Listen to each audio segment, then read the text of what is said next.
The mid to late 20th century was a prosperous time for America.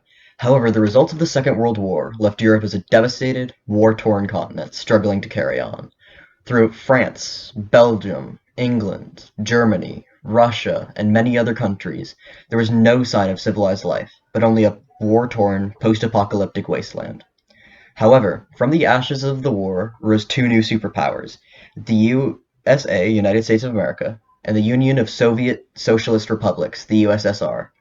These great powers would enter a grand war of technological advancement, resulting in cultural tension and various proxy wars. The first of these events began with the idealistic war of capitalism versus communism.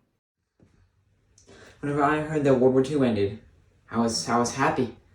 The war was finally over, but then I heard that we were at war with Russia, the communist state, the USSR, and thankfully it was just a political war. But some could even consider a political war to be scarier than a real war. You never know who's going to strike first. You never know if Russia's going to invade us or if we're going to invade them instead of real war. By the end of World War II, Europe was a waste, attempting to be rebuilt under one of two ideals: capitalism or communism, and effectively, by proxy, the US or Russia. The Communist bloc was the first expansion of ideals, spreading communism from Russia all the way into East Germany. However, on the other side, the US poured capitalist funds into Western Europe, invoking a wave of democracies and capitalist ideals spreading into Western Europe. In response to the spread of communism, NATO was founded, to check the two rising ideals. NATO, North Atlantic Treaty Organization, was introduced to aid the countries that were devastated by World War II, namely the same countries fighting the war of ideals of capitalism versus communism. NATO originally consisted of 12 European and North American countries: Belgium, Canada, Denmark, France, Iceland, Italy, Luxembourg, the Netherlands, Norway, Portugal, and the United Kingdom and the US. This would expand over the following years to involve over 30 members.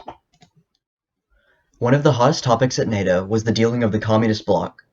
This group of nations consisted of Bulgaria, Czechoslovakia, East Germany, Hungary, Poland, and Romania, whose foreign policies depended on those of the former Soviet Union. These nations were exploited for the use and expansion of said Soviet Union, and were left to rebuild at their own slow pace. The reason of this fear in the eyes of NATO was the fear of domino theory. This theory states that if one country fell to communism, then the countries surrounding it would also fall to communism. However, the battle of capitalist versus communist and Russia versus the United States raged the hardest in Berlin.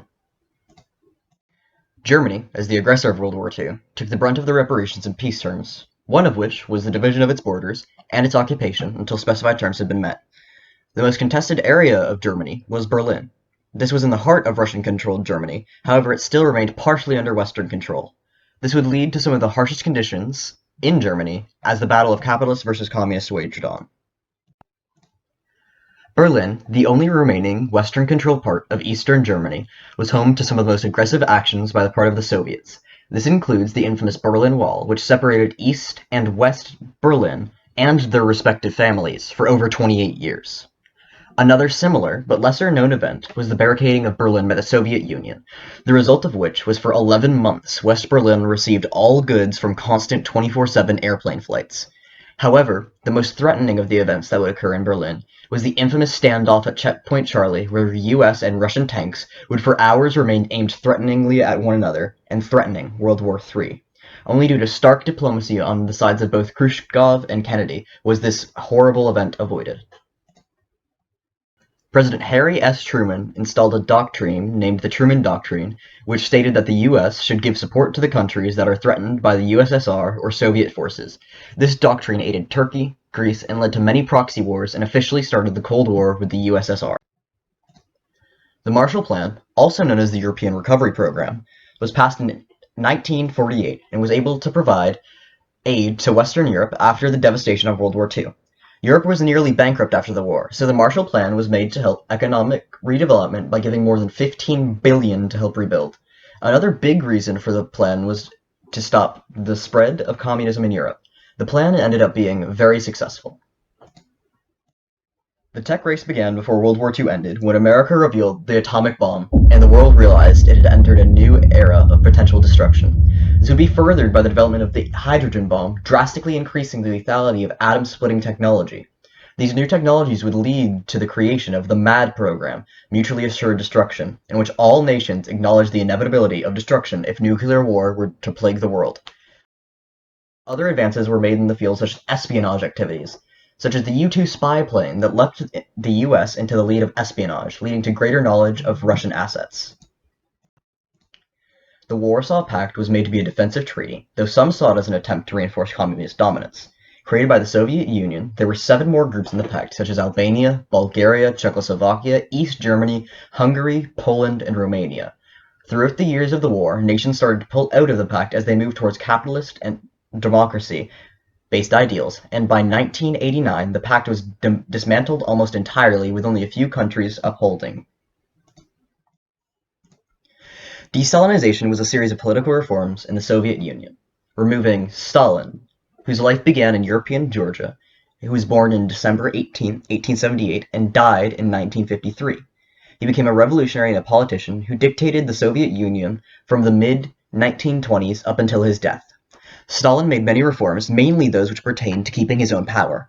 Desalinization was created to reverse many things that Stalin did while he was in power. Things such as large-scale forced labor ended, as well as the release of many prisoners from Gulag camps, which Stalin set up in order to force labor. Many in Gulag camps died of starvation, disease, or exhaustion. After the death of Stalin, Khrushchev became the first secretary of the Central Committee of the Communist Party of the Soviet Union. He completely got rid of said Gulag systems. The Vietnam War occurred from November 1st, 1955 to April 30th, 1975, lasting 19 years, and was known as the Resistance War against America. The war set up the Communist or North Vietnam against the South Vietnamese and the United States. The war started because the United States, or more specifically, Eisenhower, gave funding to the South Vietnamese government and military, and feared that they would turn to communism. Since the North and South Vietnamese were pitted against each other, Northern Vietnam was not happy. Things escalated from there, and in the end, the United States had to leave the war. Due to this, Vietnam is still run by communist governments today. In October of 1962, the US became aware of Russian missiles in Cuba via a U-2 spy plane, launching a crisis now known as the Cuban Missile Crisis, in which there were tense political conversations between Stalin and Kennedy, in which the missiles would eventually be removed in exchange for US missiles being removed from Turkey. I was down in Miami whenever the Bay of Pigs invasion began. I knew a few buddies that participated in the invasion. They lost their lives that very day. I was upset, and it made me realize the true threat of communism and the fact that one dictator, Castro, could just wipe out a military force like that. I made the threat of communism much realer to America than it had been in the past 30 years. However, before diplomatic peace could come, a group of US and Cuban soldiers launched an invasion against Cuba. This invasion, occurring in July 17th through 20th of 1961, was a land invasion of Cuba that ended horribly for the US, as the force was brutally beaten from Cuba due to the last-minute withdrawal of air support from the US. During the time of the Cuban Missile Crisis, Cuba had just been overthrown by Castro, 13th of August 1926 to November 25th of 2016. He would negotiate with the Russians in order to secure nuclear arms for Cuba. He served from 1959 to 2008, eventually being replaced by his brother, bringing his 49-year reign to an end. The space race was a technological battle between the US and Soviet Union, which began on August 2, 1955. The goal for both parties in this race was to show their superiority in spaceflight. The space race had showed the world who had the best science and technology. Throughout the most of the race, the Soviet Union won. However, in the end, the US pulled through, putting the first man on the moon.